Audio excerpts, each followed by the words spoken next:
Deep beneath the waves of the ocean lies a hidden kingdom, a place filled with beauty, mystery, and ancient secrets. But one dark night, disaster struck. The stone of protection, the very heart that kept the kingdom safe, suddenly vanished. Fear spread across the land, for without the stone, the kingdom was open to danger. Who dared to steal such a powerful treasure? And who will be brave enough to face the darkness that followed? Today, we bring you the tale of Emily, the young girl whose courage led her on a journey of mystery, danger, in the underwater kingdom.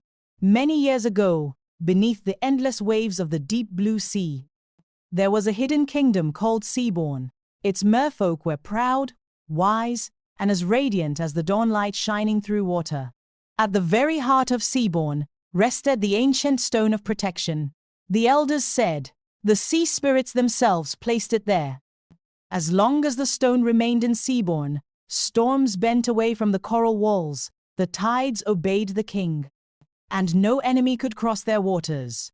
But, as the elders always say, when a treasure shines too brightly, there will always be eyes waiting in the shadows. It was the season of the Festival of Renewal, when the merfolk honored the stone and renewed their unity. Coral palaces glittered with pearls, children sang songs, and dolphins danced in circles. On the morning of the festival, guards went to the shrine to bring out the stone. But when they arrived, the shrine was empty. The stone of protection was gone. Fear spread through the kingdom like fire through dry grass. Without the stone, the ocean grew restless.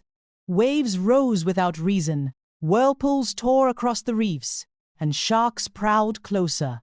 Without the stone of protection, the kingdom would be in danger. King Jonathan called his council. The elders whispered, "Perhaps the humans from the land have stolen it, or maybe a traitor in our midst. Could it be Agatha, the sea witch of the Trench of Shadows?" The king's voice trembled. "The stone is our life. Until it is found, we are in trouble." Among the crowd stood Emily, daughter of the king's chief advisor. She was young, but her eyes were sharp and her mind quick. She spoke boldly. "Your Majesty, if you permit me, I will search for the stone. I will trace its path and find who has stolen it." King Jonathan frowned. "Emily, you are but one girl. This is no task for you." But the elders murmured, "Wisdom does not always live in age. Sometimes the sea speaks through the young." Reluctantly, the king allowed her to begin her search. Emily swam to the shrine where the stone had been kept. She studied carefully. On the ground lay a scattering of black sand, not from the palace, but from the Trench of Shadows, the symbol of dark magic. She whispered to herself, "This is the work of Agatha." She returned to the palace at once. Before the king, Emily bowed. "My lord, I have traced the thief. The stone was stolen by none other than Agatha, the sea witch who dwells in the Trench of Shadows." Gasps filled the hall. The king slammed his trident. "Agatha, I feared her hand in this. But child, you must not go near her. The witch is powerful. Her magic is dangerous. No one who fights her returns alive." Emily's father, Advisor William, rose in alarm. His face was pale, his hands trembling. "Emily, do not dare face that witch. She is older than all of us. Her spells as sharp as blades. I would rather lose the stone than lose my daughter." But Emily answered gently, "Father, if the stone is not returned, the kingdom will fall.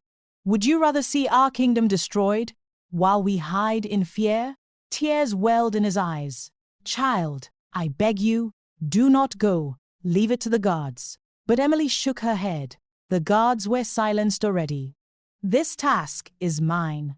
Before setting out, Emily went to the Hall of Wisdom, where the oldest wise men of the kingdom gathered. They were men with shells upon their backs and seaweed in their hair, who had studied the currents of time. She asked, "Fathers of wisdom, tell me how to stand against Agatha."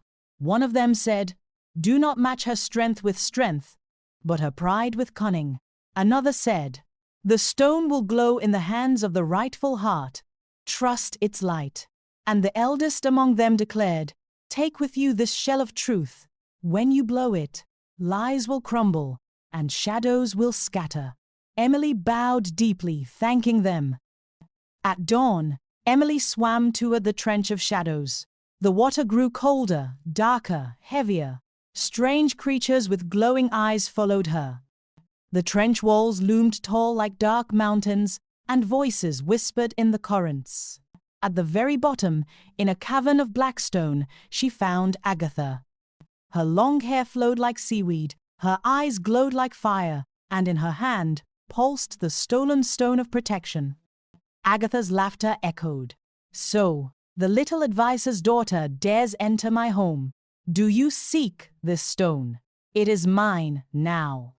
With it, I will bend the tides and rule the seas. Your king will kneel before me.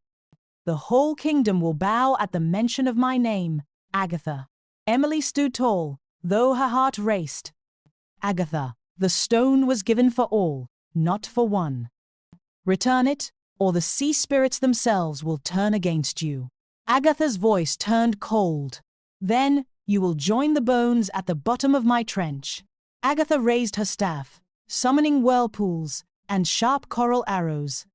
Emily darted aside, remembering the wise men's words. She blew the shell of truth. A piercing sound cut through the water. The witch screamed, clutching her ears as her dark illusions wavered. Emily darted forward, seizing the stone. It glowed in her hands, brighter and brighter, as if the sea itself recognized her courage. Agatha shrieked, "No, it cannot belong to you." The currents surged, pulling her back into the darkness. She vanished into the trench, her cries fading into silence. Emily swam back to Seabourn, holding the glowing stone. The waters around her calmed, fish returned to their schools, and dolphins sang with joy. When she entered the palace, the whole kingdom gathered. She lifted the stone high. King Jonathan fell to his knees.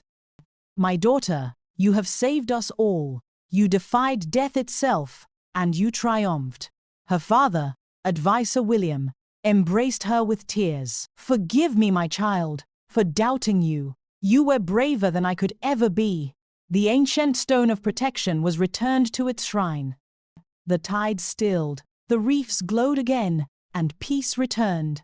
The kingdom celebrated for 7 days and 7 nights. There was singing, dancing, and feasting. Seashell drums echoed, children chanted Emily's name, and dolphins leapt in endless joy.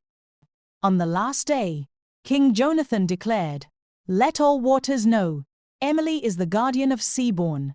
Her courage has restored what was lost. May her name live in our songs forever." The merfolk cheered until the waves carried their voices far across the sea.